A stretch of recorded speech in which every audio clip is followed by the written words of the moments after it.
Работно лето во општина Бутел, реализација на проектите и сето она што беше ветено на граѓаните, најави вчера градоначалникот на општината Дарко Костовски, мој денешен гостин. Дарко, добар ден. Добар ден, најдов и добар ден. Ќе започнам со нас со кој што го завршивме последниот разговор. Радишанска конечно го доби својот нов лик. Да, за волја на вистината, сите оние работи кои што предизборно ги ветувавме заедно со градоначалничка Даниела Арсовска, се поврзани со градот Скопје, веќе и се реализирани и се реши еден многу горлив проблем на граѓаните на општина Бутел. После Бутелска се изгради така битна сообраќајница, тоа се асфалтираше и улица Радишанска, која што претходно беше во катастрофална состојба. Интензивно и динамично градежно лето најавувате оваа сезона. Ќе кажам дел од оние проекти кои што ги најавувате: нови улици, чистење на коритото на реката Серава, рекреативни центри, нови игралишта за најмладите. Па да почнеме од најголемиот проект. Тоа е реката Серава. Коритото беше изчистено уште на почетокот од мојот мандат, но сега идеме чекор понатака, како и што најавивме тогаш, а тоа е целосно добивање на изградба на ново корито на реката Серава во потек од километар и 500 метри во населеното место Радишани. Станува збор за еден голем проект во вредност од околу 40 милиони денари, а паралелно, како што ќе се гради коритото, така ќе се гради една трим патека веднаш до коритото, за да сето тоа земе една убава целина и конечно граѓаните на општина Бутел да имаат место каде што ќе можат практично и да рекреираат, бидејќи за жал за сега немаме едно такво место. Така да овој голем проект ќе се одвива во неколку фази, за почеток во пределот на Радишани, а потоа и ќе се спуштаме надолу по текот на општината. Здраве Боже. Понатаму? Понатаму ги споменавте и улиците. Би споменал дека ќе асфалтираме 25 улици за време на ова градежно лето, кое што веќе го најавивме, и најавивме дека ќе биде многу поинтензивно градежно лето од минатата година, бидејќи опфаќа многу по-големи и по-крупни проекти. 5 од овие 25 улици се навистина значајни и големи сообраќајници, како на пример Хошимин, Натанел Кучевички и така натаму, улици 1558 во населба Радишани, а останатите 20 се помали улици, но сепак се улици, и со ова заокружуваме некаде околу 60 ново асфалтирани улици во период од 2 години, што навистина е темпо кое што не било ни приближно пример во минатото. За многу скоро започнува изградба на еден плоштад, Бутел нема плоштад, во населбата Бутел 1, кој што ќе го носи името Слобода. Видов во најавата ги споменавте и спортско-рекреативните центри, веќе неколку изградивме, а за многу скоро ќе изградиме уште два, еден во населеното место Љуботински пат, еден во населеното место Бутел 1. Станува збор за спортско-рекреативни центри со многу содржини, со квалитетни фудбалски игралишта, со вештачка трева, со квалитетно баскет игралишта, со специјална подлога, парковски содржини и содржини за најмладите, детски игралишта. Ќе пробаме, веќе имаме одреден план во секој населено место да направиме еден мини сквер, мини плоштад каде што ќе можат да се собираат граѓаните. Тоа наскоро и ќе го промовираме и секако ќе продолжиме со изградба на многу нови детски катичиња, детски игралишта во сите населени места. Така тоа неодамно го посетивте населеното место Љубанци и таму се во тек некои активности. Да. Комуницирате секојдневно со жителите, верувам дека и тие имаат своји барања за овој дел од општината. Она што е битно, а што би сакал да го истакнам, е дека можеби некаде над 100 проекти од како што сум градоначалник до овој момент се реализирани, а не беа ветени претходно. Ова е надвор од оние кои што беа ветени, во голема мера се веќе реализирани. И затоа е многу важна комуникацијата со граѓаните, затоа што постојано излегуваат некои нови барања, и не сте семоќен пред изборите да знаете што точно во целост му треба и треба на општина Бутел. И во таа смисла многу често ги посетуваме населените места за да видиме некоја нова идеја која што, иако не е ветена, може да се реализира. Да, во Љубанци се работи, за жал минатите 4 години, минатите 5 години беше подзаборавено место, особено во претходниот мандат. Сега веќе асфалтиравме неколку улици, најавивме уште 10 нови, едно детско игралиште изградивме, за многу скоро ќе изградиме уште едно и секако веќе го најавив тоа, но не вака директно, за многу скоро и конечно решение со водата, тоа е изградба на водовод во Љуботин и Љубанци, но затоа не би навлегувал во детали. Проблем на жителите од за многу кратко од сега ќе навлезам и во детали и тоа веќе ќе биде минато како проблем. Основното општинско училиште Панајот Гиновски добива целосна реконструкција на фасада и нова детска градинка во дворот на основното општинско училиште Свети Климент Охридски.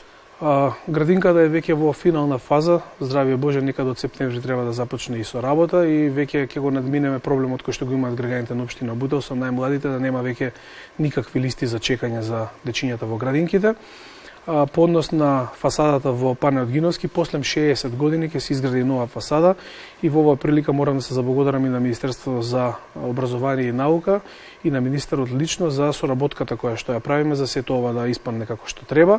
И исто така во оваа прилика би го поздравил Министерството за соработката за доградба на основното училиште Ацо Шопов. Конечно тоа училиште ќе добие нови 500 метри квадратни со кои што ќе бидат решени сите горливи проблеми на учениците и на родителите во населеното место Радишани.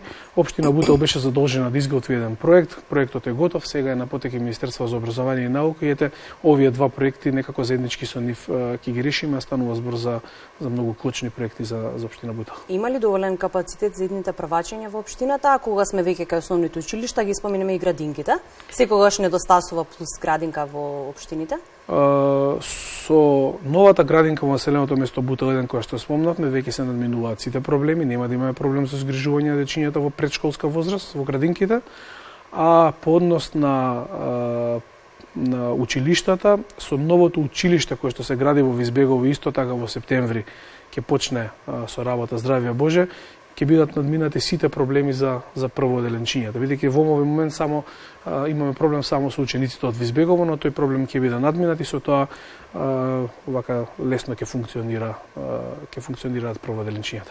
Се носи новиот генерален план за град Скопје, ќе има ли измени и дополнувања во урбанистичките планови во општина Бутел?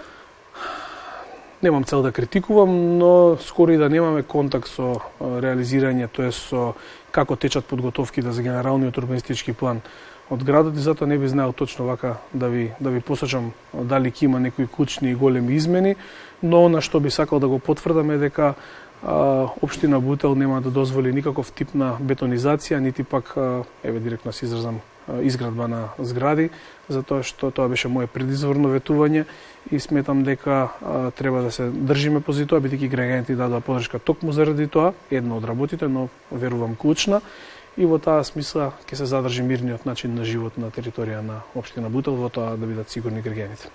Што е со уличното осветлување? Често знаат да се жалат граѓаните дека некој дел од општината не е доволно осветлен? Станува збор за многу стара и дотрајана инсталација која што не само сијалиците каде што прегоруваат, туку прегорува цел систем водреден блок и многу често луѓето кои што се грижат за сето тоа се на терен да ги поправаат овие дефекти и токму заради тоа веќе за неколку дена од сега, долго време го најавуваме, но за неколку дена од сега распишуваме нов тендер за ново улично осветлување, лето осветлување, конечно Бутел ќе добие Smart City осветлување кое што навистина ќе биде квалитетно согласно сите модерни европски стандарди, така да не се грижат граѓаните на општина Бутел, за многу скоро добиваат ново лето осветлување со центар за контрола од едно место, или сето тоа се нарекува Smart City, така да ќе бидеме согласно европските трендови. Градоначалникот и општината секогаш на страна на спортистите, важите за една од најспортските општини во градот Скопје.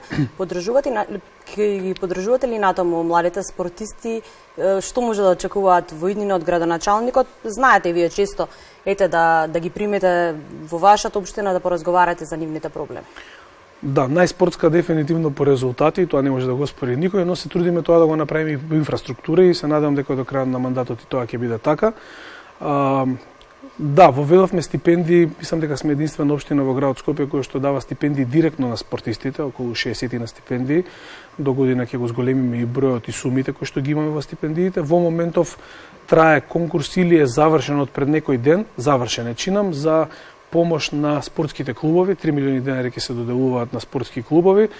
Мислам дека има околу 20 на апликанти, така да и спортистите директно и спортските клубови, но и на секој можен начин кој ќе стигне до мене било какво барање поврзано со спорт, секако дека се помага, бидејќи нели доаѓам од таа фела. Недостасуваат ли повеќе спортски објекти, во смисла повеќе спортски сали, затоа што најголемиот спортист, да го речеме, од вашата општина, се уште тренира во онаа сала во која што го започна својот успех? Тоа е веројатно единствен олимписки медалист кој што тренира во училишна сала и не се жалиме ради тоа, таму ни дојде медалот и тоа е битно, но секако општина Бутел можеби заслужува една сала специјализирана за боречки спортови, бидејќи не само теквондото, има и други квалитетни боречки спортови кои што можат да доведат до такви успеси, дали од медал од Олимписки игри или од некое светско првенство, така да веќе размислувам на таа тема, се надевам за скоро ќе се материализира да конечно општина Бутел добие посебна спортска сала за боречки спортови која што ќе биде и да воспитува деца, што е многу битна работа, особено во ова денешно комплицирано време за најмладите, но и она што е многу поважно, а тоа е да ја прави нацијата горда и да остварува врвни спортски резултати. Ако сте најдобри во теквондото, има ли останат друг спорт кој што сепак забележува резултати во вашата општина? Има, да, има неколку, има од боречките спортови, има неколку од различни боречки спортови. Имаме успешен карате клуб, имаме успешен кикбокс клуб, имаме успешен сега пред скоро време и джудо клуб, имаме РК Бутел, ракометниот клуб Бутел, игра во првата лига. Имаме еден проект кој што почна од лани на моја лична иницијатива, футсал клуб кој што фуриозно од втората лига помина во првата лига, заврши прв. До година имаме желба да формираме еден кошаркарски клуб, така да спортот на вистина се раздвижи сериозно од последнава година дена. Да. Да, па дури размислувам и за женска кошарка, тоа вака звучи доста примамливо и интересно, бидејќи некако екипниве спортови само со машки тимови се добро е и женскиот спорт да се развива. Каква е соработката со останатите општини? Одлична, со сите мои колеги од градот Скопје, без разлика која политичка партија доаѓа, имам одлична соработка и навистина знаеме во текот на еден ден да се консултираме и да си додаваме идеи, а особено со оние колеги кои што доаѓаат од ВМРО ДПМН, со нив сум буквално во секој час во комуникација и таа несебична поддршка која што се даваме еден на друг навистина ни значи многу на сите. Неодамна го прославивте 18-тиот роден ден на општината, колку Бутел се измени низ годините? Наназад, па се измени во една фаза која што мене највеќе ми пречеше, тоа изникнаа неколку облакодери и висококатници, што е на вистина на жалост прифатено од страна на граѓаните, бидејќи она што го споменав и претходно, бутелчани се навикнати да живеат мирен начин на живот, да не бидат во хаос создаден од помалку простор за паркирање и слично, сето она што до кое што доведува тие висококатници и тој тип на бетонизација. Во друга смисла, мислам дека најповеќе, сега ова звучи малце лошо бидејќи сам за себе зборувам, но највеќе се промени во последнава година и пол, бидејќи има видливи работи каде може да ги забележите кога се подвижите низ Бутел дека нешто се менува и за жал тоа не беше така во минатото, без разлика за кој градоначалник стануваше збор. Имаше еден период кога Бутел се менуваше, но некако последните 10 години застана и сега затоа што и да направиме на територија на општина Бутел жестоко се поздравува бидејќи не се навикнати граѓаните на тоа. Инаку народот е ист, добар, чесен, вреден народ кој што навистина ми е лично чест да бидам градоначалник на таков народ. Го споменавте паркирањето во општината, тоа е некако најгорлив проблем во сите општини. Има ли Бутел проблем со паркинг места? Како и сите општини, има и Бутел проблем. Веќе домовите немаат по едно возило, имаат по две, по три и навистина се создава еден мал хаос на улиците. Пробуваме секој ќоше каде што можеме да прошириме паркинг простор да го направиме во нов паркинг, но тоа не е доволно. Размислував и за катни гаражи на одредени места, но тоа се прескапи проекти за една општина како што општина Бутел, бидејќи сепак станува за една од посиромашните општини на територија на градот Скопје, иако тоа така не изгледа по однос на проектите, но јас и мојот тим знаеме како доаѓаме до тие проекти. Така да немаме на повидок некое си решение во самиот стар дека со магично стапче нешто ќе решиме, но не се откажуваме од тој проблем за да го решиме во иднина, можеби со некоја идна централна власт и заеднички да изградиме неколку катни гаражи која што ќе го олесни овој проблем. Споменавте и на почетокот дека сте во постојана комуникација со жителите на Бутел. Останувате ли отворени како општина и во периодот кој што следува и го најавме на почетокот градежното лето, меѓутоа има ли уште нешто што остана недореализирано во овој пролетен дел од сезоната? Секогаш има работи што остануваат и што не се дореализирани. Не споменав и неколку спортски терени на одредени позиции каде што не стигнавме да изградиме спортски терени. не знам, има една патека во населеното место Љуботински пат, која што е од клучно значење за целата таа населба, која што, еве, ќе ги поздравам жителите од Љуботински пат, за многу скоро ќе почнеме да градиме таа патека од Опеколницата до Љуботински пат, нешто над 1 километар. Исто така во одреден дел на селото Радишани во горната зона има еден горлив проблем за еден навистина скап проект, а тоа е изградба на еден огромен потпорен зид кој што за многу скоро почнуваме со градба, имаме проект, тоа е помеѓу улици 48 и 50. И претпоставувам уште доста вака поситни некои проекти кои што ете во моментов и би заземал многу време ако почнам поединечно да ги објаснувам. Она што е клучно што поголемите проекти ги споменавме и она што сега ми преостанува од како веќе ги најавив од пред некој ден и сега ги потврдувам, само да ги стигнеме во роковите согласно најавеното и мислам дека ќе биде така, имајќи во предвид минатата година во градежното лето се стигна во својот рок. Сега иако имаме малце поголем замав, мислам дека ќе го постигнеме. Така, ја се надевам дека ги одговоривме прашањата на дел од нашите гледачи. Тука сме, следиме, се разбира секогаш вашата работа и се надеваме дека сето ова што го споминавте ќе биде реализирано во наредниот период. Ви благодарам што будно ја следите работата на општина Бутел и секогаш е добро да се следи објективно како што вие ја следите работата и некаде ако не е добро и да се посочи дека не е добро, се со цел за истото да биде исправено и навистина општина Бутел чувствува дека има вистински партнер во македонската телевизија и во вас лично како водител. Благодарам.